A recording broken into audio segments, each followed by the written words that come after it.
Dr. Moumita found 150 milligrams of semen on her body. It can be confirmed that the perpetrator was more than 18 people. What happened to Dr. Moumita? Hey guys, it's Sad, and welcome back to Criminal Mind File. If you haven't subscribed to this channel, don't forget to click the subscribe button. Lower leg fracture, broken collarbone, 113 bites on the body, eyes closed and full of glass shards, and scratches all over her body. The world was shaken by what happened on the 9th to 10th of August 2024, when a young doctor in India was found in a very serious condition. It was tragic that her family had been lied to and were not allowed to see her body for 3 hours, and this all happened at her place of work in a hospital. It is estimated that 18 to 30 people were involved. The case shocked India to the point that doctors throughout the country took to the streets to demonstrate, asking for justice and answers about what happened to Dr. Moumita Debnath, a very, very terrible case.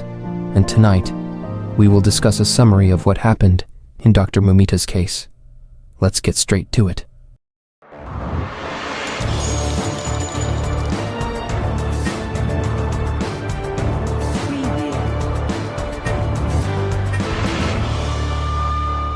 Dr. Moumita Debnath is a young doctor who is very, very talented, guys. She's only 31 years old and is currently undergoing a second-year specialist program at the R.G. Kar Medical College Hospital in Kolkata, India. At midnight on August 9th, 2024, after she was on duty for 36 hours, Dr. Moumita went to dinner with her colleagues. Well, after she ate at 2 a.m., Dr. Moumita said goodbye to her friends, saying that she really needed a break.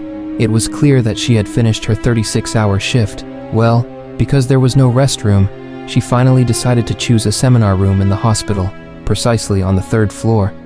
Dr. Moumita rested in that room.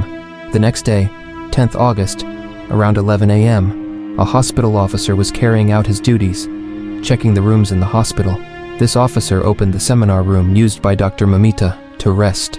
As soon as he opened it, the officer was immediately shocked. It was amazing, guys, to see that in the room, there was a woman lying half unclothed, and her whole body was covered in wounds. After examining it, it turned out that the woman was already died. Not long after, Dr. Moumita's family received a call that no one in the family would ever want to hear. The call came from Payan Bishewa's assistant, who informed them that Dr. Moumita had lost her life. The family was told that Dr. Moumita had committed suicide. They were very confused and shocked, and they immediately rushed to the hospital. As they hurried to the hospital, they couldn't stop wondering what could have led Dr. Moumita to end her own life. There had been no signs. She didn't seem like someone who would do that. When they arrived at the hospital, they wanted to see Dr. Moumita right away.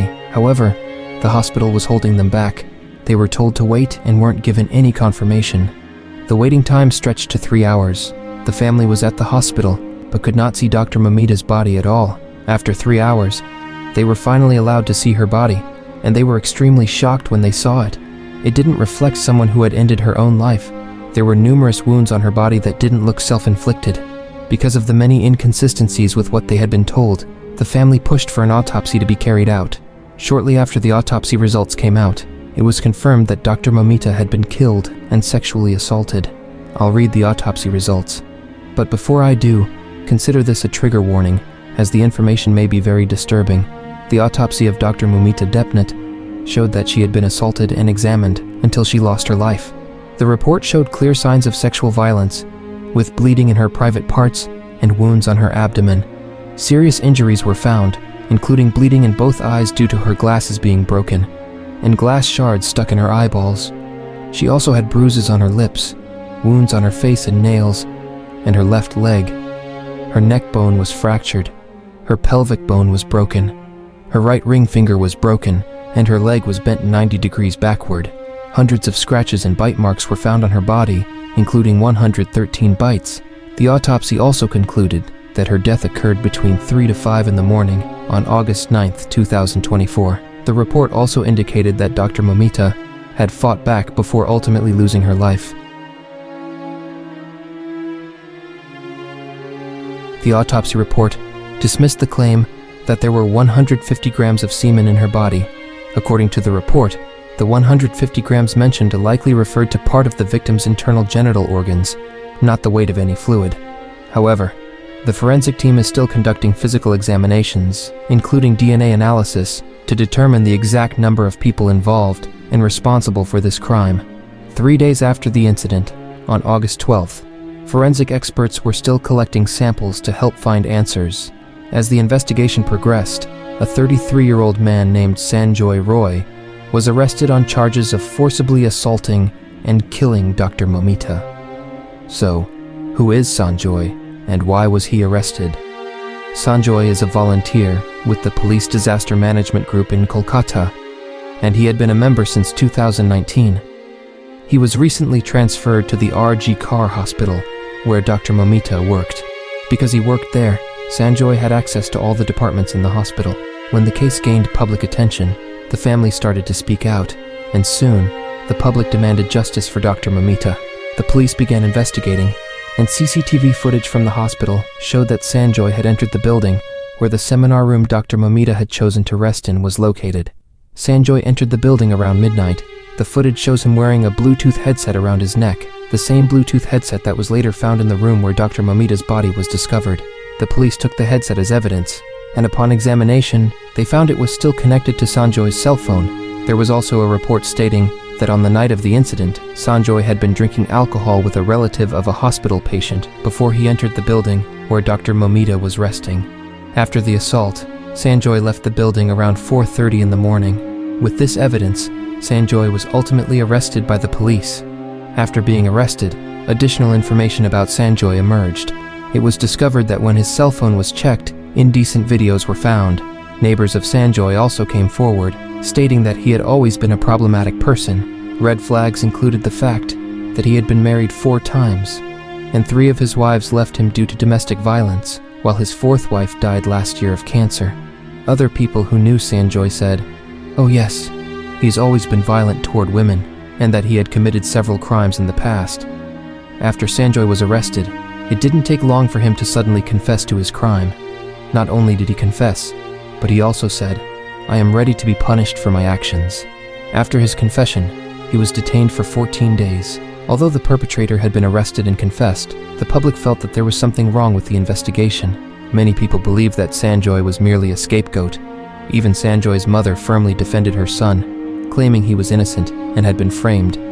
When asked about his confession, Sanjoy's mother said, "My son must have confessed because he was under pressure from the police." The investigation into Sanjoy Roy and his possible relationship with other suspects is still ongoing. Until now, there are 30 suspects, including interns and other doctors. This is official information from news outlets in India and the Indian police. Sanjoy Roy has been named as the primary suspect, though there were rumors circulating that one of Dr. Moumita's female colleagues helped the perpetrators carry out the terrible act. I don't know who started spreading this information, but some believe that the perpetrators may have included doctors and other hospital officials. Now, let's discuss the allegations. The first is that the police covered up the truth. Many people, especially Dr. Moumita's family, were deeply dissatisfied with the investigation conducted by the authorities. According to the family, from the very beginning, there were many suspicious elements in the case, such as the delay in allowing the parents to see the body, the delay in the post-mortem report, and the sudden arrest of a civilian. Several doctors also commented that the severity of the injuries suffered by Dr. Moumita clearly indicated that more than one perpetrator was involved. There were also reports that the police requested the victim's body be cremated immediately, though the Kolkata police denied this, and in the end, she was not cremated. The opposition party in India, the BJP, accused the police of being involved in a massive cover-up to protect individuals who were truly guilty, but may have held power. This allegation gained traction after a midnight attack on the hospital on August 15, 2024, when women were demonstrating about the case. People broke into the hospital's emergency room, causing chaos, and the BJP claimed this was an attempt to destroy evidence. Additionally, opposition leader Suvendu Adhikari claimed that Dr. Moumita's stomach contents had been tampered with, accusing the Kolkata police of falsifying evidence. Other allegations emerged, including claims of illegal organ trafficking. According to CBI, Central Bureau of Investigation sources, there was information suggesting that Dr. Moumita was killed to prevent her from exposing an organ trafficking network. The CBI has investigated 13 additional people, bringing the total number of those interrogated to 19. More than half of the witnesses provided information confirming suspicions of an organ trafficking network operating outside the hospital. The CBI, which functions like India's FBI, had long suspected illegal human trafficking at the hospital where Dr. Moumita worked. They have been investigating the hospital for a while, and when this tragedy occurred, they linked it to information about this illegal trade. During the investigation, the CBI revealed that several influential people were also involved in the organ trade. There are clues pointing to 4 individuals, 3 doctors, and 1 hospital staff member, who have long been suspected of involvement in the organ trade. The CBI believes these individuals are also involved in drug trafficking. The CBI speculated that Dr. Moumita may have known about this information and intended to expose it. On August 13, 2024, the Kolkata High Court transferred the case to the CBI, with the Supreme Court reprimanding the police and the state for their failed investigation. The court feared that evidence would be destroyed if the police continued their investigation. A legal panel led by the Chief Justice of the Supreme Court of India, D.Y. Chandrachud, is set to hear the case on Tuesday, August 20th, 2024. And the latest news is, the West Bengal Medical Council, WBMC, has revoked the medical registration of Sandip Ghosh, former principal of RG Kar Medical College and Hospital, effectively banning him from practicing medicine. A council official confirmed that Ghosh's name has been removed from the list of registered doctors in the state. The council issued a notice stating that Ghosh failed to respond to a show cause notice sent earlier, and as a result, his name has been removed from the register as of September 19, 2024. This decision means Ghosh's license to practice medicine has been officially cancelled, as registration with the council is required for all doctors in the state. Ghosh, an orthopedic surgeon, lost his registration under the Bengal Medical Act of 1914. He was also a member of the council's ethics committee before this action was taken. Ghosh is currently in CBI custody for allegedly tampering with evidence related to the rape and murder of a junior female doctor at RG Kar Medical College. He had also been arrested earlier for suspected involvement in financial corruption at the institution. That is a summary of Dr. Moumita's case, which is still ongoing as authorities continue to search for those responsible. It's hard to believe, but it really did happen. By sharing this case, we can raise awareness about the realities of violence that still occur in many parts of the world, even in our own countries. Perhaps through our reaction, the world will emphasize the importance of education, moral empathy, and sympathy for future generations. Final words, let us pray that similar cases do not happen again, and may Dr. Moumita rest in peace. Thank you.